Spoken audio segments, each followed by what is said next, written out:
Mais ça rentre dans une séquence. Ça fait plusieurs jours que l'on vous dit que les Américains en ont, pardonnez-moi l'expression, un ras-le-bol de cette guerre, d'un cas comme d'un autre, que ce soit le vice-président ou le patron de la diplomatie américaine, mais également le président.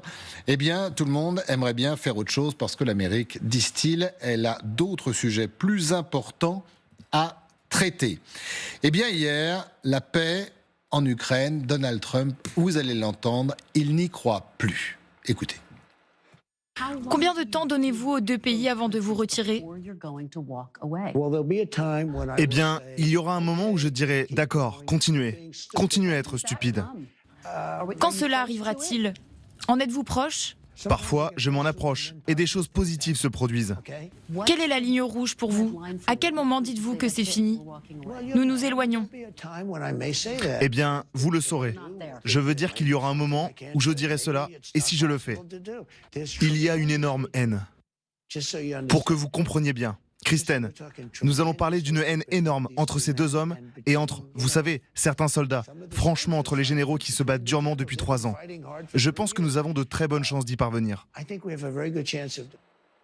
Il n'y croit plus, Arthur, le président américain. Alors, vous allez voir dans quelques instants, il n'y croit plus. Puis d'un autre côté, il réarme l'Ukraine.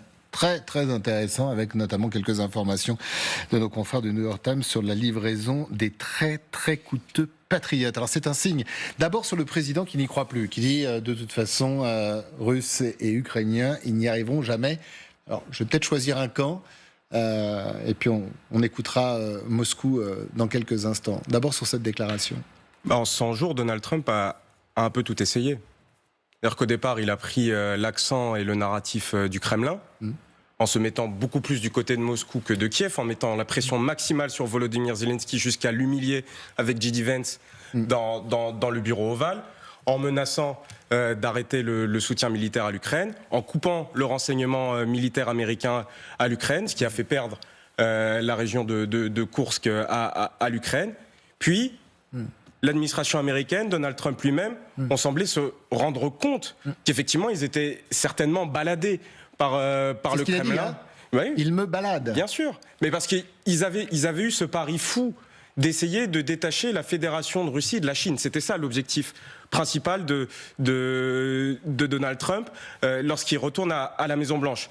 Il se rend compte que c'est un objectif peut-être impossible, que Xi Jinping sera sur la place rouge le 9 mai, que c'est bien plus compliqué que ce qu'il pensait, et que cette guerre d'Ukraine est vitale pour le narratif du Kremlin, que les positions du Kremlin maximalistes n'ont pas bougé d'un iota depuis le retour de Trump à la Maison-Blanche. Donc Donald Trump se rend compte qu'il piétine au niveau diplomatique sur un potentiel accord de paix. Si le Kremlin ne veut lâcher sur aucun de ses objectifs, il n'y aura pas de paix. Ça, Donald Trump l'a compris. La carte en main qu'il se refusait de saisir depuis son retour à la Maison-Blanche, c'était d'accentuer les livraisons et le soutien militaire à Kiev pour résister à l'invasion russe. Ça, cette carte, il semble être en train de la saisir, de se mettre plus ou moins du côté de Kiev. Restons prudents parce qu'on connaît la constance de Donald Trump dans ce dossier. Mais il semble se mettre beaucoup plus du côté de Kiev et de menacer désormais la Russie d'accentuer le soutien militaire à l'Ukraine si la Russie ne bouge pas. Alors, il avait prévenu, je crois que Marco Rubio également avait prévenu, J.D. Vance, le vice-président, avait prévenu la carotte et le bâton. Alors, la carotte, il semblerait que Trump l'ait beaucoup donné. Maintenant, l'heure du bâton, on en reparlera bien évidemment. Mais vous avez les 50 millions de dollars, c'était fin de semaine dernière. Alors c'est peu, bien évidemment, mais c'est un geste pas apprécié d'ailleurs du côté du Kremlin pour la fourniture d'armes, surtout de munitions. Et là, c'est le New York Times qui l'indique, il y aurait 2 batteries patriotes. C'est beaucoup plus cher là. Oui, c'est 1 milliard pièces, sans compter les 400 millions par missile, donc c'est beaucoup d'argent. Donc carotte et bâton. Et là, le bâton semble tomber du côté de la Maison-Blanche. Oui, et il semble aussi que la résilience et la patience, une fois de plus, ne soient pas les vertus cardinales de Donald Trump. Donc il s'exaspère Et là, il a besoin d'actionner un nouveau levier. Quel est ce nouveau levier? Vous venez de le dire, ce sont les armes qu'il peut ou qu'il va fournir à l'Ukraine, envoyant à la fois un signal à Zelensky et un signal contraire à Poutine pour dire attention, parce que si rien ne bouge, je peux, moi, favoriser un camp par rapport à un autre. Jusqu'à présent, ça a été effectivement Poutine avec l'envoi quand même de M. Witkoff, qui n'a pas été le meilleur des intermédiaires et le meilleur des émissaires, on peut le dire, qui s'est quand même fait balader, pour reprendre l'expression de Trump, par la partie russe. Et là, probablement, je crois qu'il y a de la part de Donald Trump, je dirais, un exercice de réalisme, de réel politique, qui lui fait prendre conscience du rapport de force qui s'exerce et du fait que tendre la main à Poutine, même pour l'éloigner des Chinois, ça ne fonctionne pas. La preuve, Xi Jinping sera le 9 mai, vendredi, aux côtés de Vladimir Poutine pour voir ce magnifique défilé militaire, donc qui sera aussi une sorte de provocation vis-à-vis des États-Unis. Ça veut dire que Poutine est complètement sourd aux appels de la Maison-Blanche, et ça, Donald Trump est sans doute en train de s'en rendre compte. Peut-être, parce que ça fait beaucoup, hein. Il y a les armes, ce que dit Trump, là, on semble courir pour le retenir par la manche ou par le bas de la veste en disant non, voilà, ils ont perdu. Enfin, si c'est ça, la Russie a perdu quand même son meilleur allié et un retour possible à la table des grands. Ce qu'il disait au micro de Kristen Welker sur NBC, c'est qu'il y avait des moments où vraiment il était découragé, il voyait pas où pouvait aller cette médiation de paix, où les deux protagonistes se détestent tellement qu'il n'y a rien à faire. Puis il y a des moments où il y a des choses positives qui se produisent. C'est à peu près ce qu'il disait à son micro. La chose positive quand même, c'est la signature de l'accord sur les minerais ukrainiens.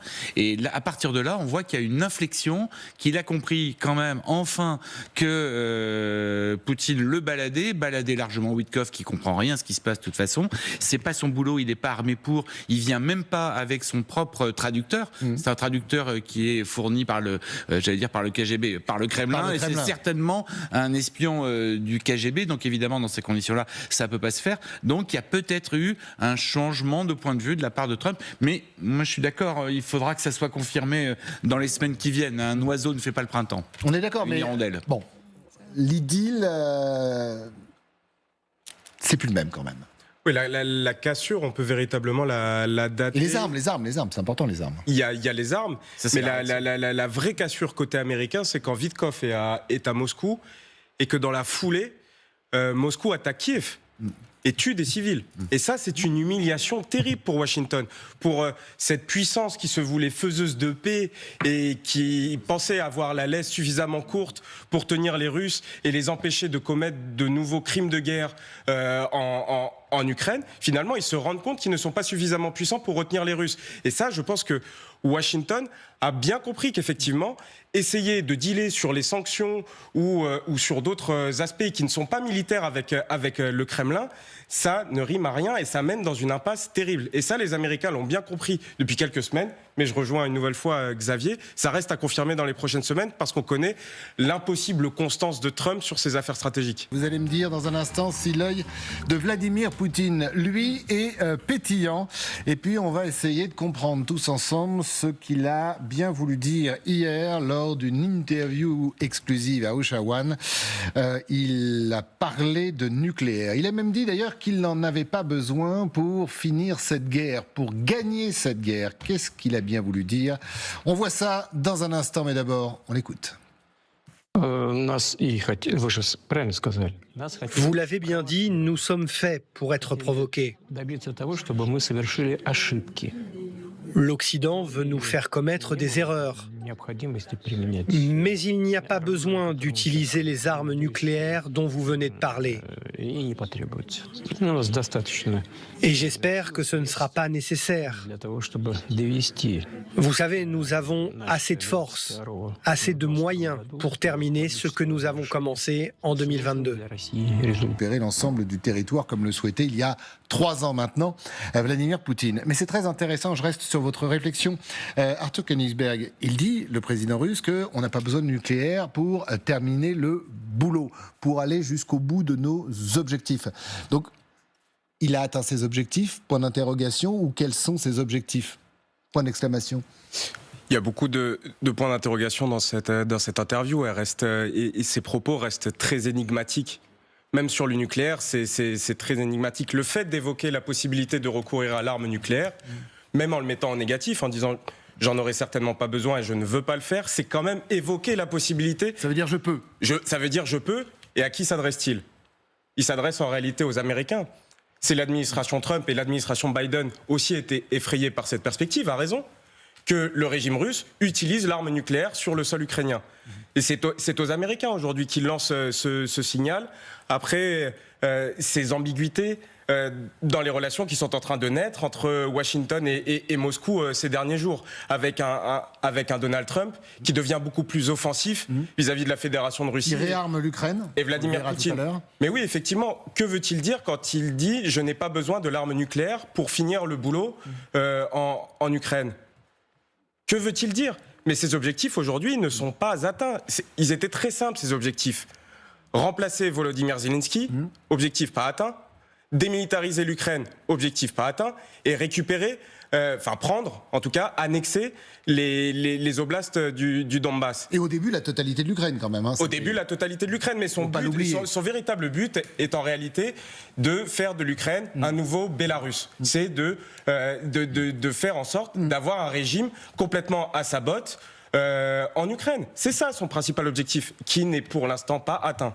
Général, votre regard sur cette déclaration du président russe, tout en subtilité et tout en menace, on peut dire ça comme ça. Je dirais, si on devait reparler du nucléaire, il n'évacue aucune possibilité. On est dans l'ambiguïté stratégique, c'était marqué il y a quelques instants, l'ambiguïté stratégique. C'est-à-dire, il laisse le flou sur sa décision, mais indirectement il dit que finalement l'arme nucléaire, si jamais ça allait mal, il pourrait s'en servir. Mais ça n'a pas changé depuis 3 ans, sachant que quand même la réforme ou la modification du concept d'emploi de l'arme nucléaire qui a eu lieu en 2025, la doctrine qui a été revue, intègre finalement, en cas de menace conventionnelle, l'utilisation possible de l'arme nucléaire. Bon, ça c'est le premier point.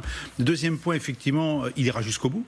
Mais ça, on le sait depuis le début, et que pour l'instant, sur le terrain, il n'a pas été repoussé. Donc, même si c'est 2 km² par jour ou 10 km² par jour, les forces sont toujours là. Les forces russes avancent péniblement, mais elles avancent. Et je pense qu'il a, et on le voit sur son visage, moi j'ai le sentiment, mais je le vois depuis quelques mois, quelqu'un qui est serein dans le but qu'il va atteindre. Il s'est fixé un but, il pense qu'il va l'atteindre, et il est confiant finalement dans le succès qu'il attend.